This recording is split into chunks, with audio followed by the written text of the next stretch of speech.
পূর্ণতত্ত্ব দাবি করেছে। আমি শুধু একটি বার্তা আপনাদের মধ্যে পৌঁছে দিতে চাই, ভাই আপনি আপনার চশমার পাওয়ারটা চেঞ্জ করেন। আপনি শুধু কয়েকজন সন্ত্রাসী গুন্ডাপান্ডা প্রশাসনকারীকে বাদ দিয়ে যারা আপনাকে ঘিরে ধরে আছে তাদেরকে বাদ দিয়ে আপনার আশেপাশে সাধারণ জনগণের চোখের দিকে তাকান, তাদের চোখের ভাষাটা বোঝার চেষ্টা করেন, তাদের মনের ভাষাটা বোঝার চেষ্টা করেন। আপনি আমাকে চিরতন্ত্রে ঘুরতে দেবেন না বলে স্লোগান দিয়েছেন, ঘোষণা দিয়েছেন, কিন্তু ভাই আমি যেটা বলবো, আমি কিন্তু চিরতন্ত্রের বাসীর অন্তরের ভিতরে ইতিমধ্যেই ঢুকে গেছি। সেই অন্তর থেকে চিরতন্ত্রবাসীর অন্তর থেকে আমাকে সরাতে পারবেন না। আপনার সন্ত্রাসের মাত্রা যত বেশি হবে, জনগণের কাছে আমার প্রতি ভালোবাসা, আমার প্রতি গ্রহণযোগ্যতা তত বৃদ্ধি পাবে।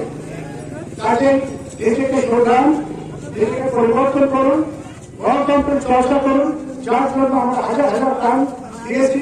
সেই গণতন্ত্র চর্চা করে সুষ্ঠুভাবে একটা নির্বাচন করার সুযোগ তৈরি করুন, যেখানে জনগণ তাদের পছন্দ অনুযায়ী তাদের কর্মীদেরকে নির্বাচিত করে। আপনি জানেন নির্বাচিত সরকার ছাড়া কখনো একটি দেশের উন্নয়ন হয় না। নির্বাচিত সরকারই পারে দেশের জনগণের আকাঙ্ক্ষা পূরণ করে একটা দেশের উন্নয়ন করার জন্য।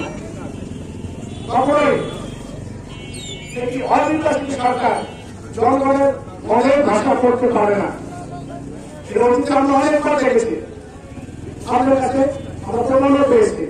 কাজে আমরা চাই অবিলম্বে একটা সুস্থ নির্বাচনের মাধ্যমে গণতান্ত্রিক সরকারের কাছে ক্ষমতা হস্তান্তর করে বর্তমান সরকার বিদায় দেবে।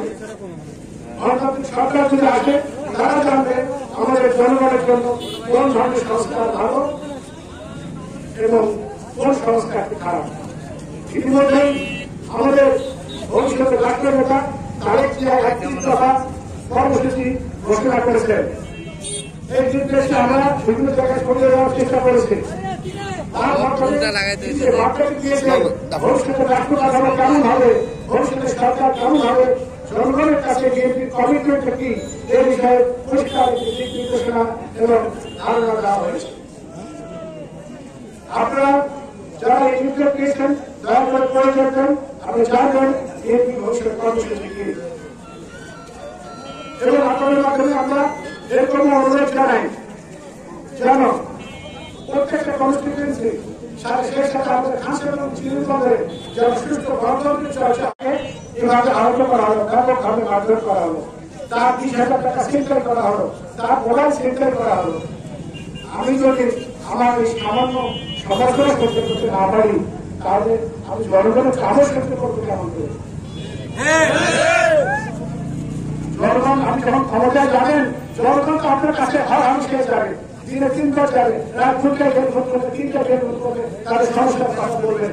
তখন কি আপনি সেই জনগণের দাবি চাহিদা করতে পারবেন? তাকে আবারও এই বিমানের মতো তাদের মারধর করে ঘর থেকে বের করে দেবেন।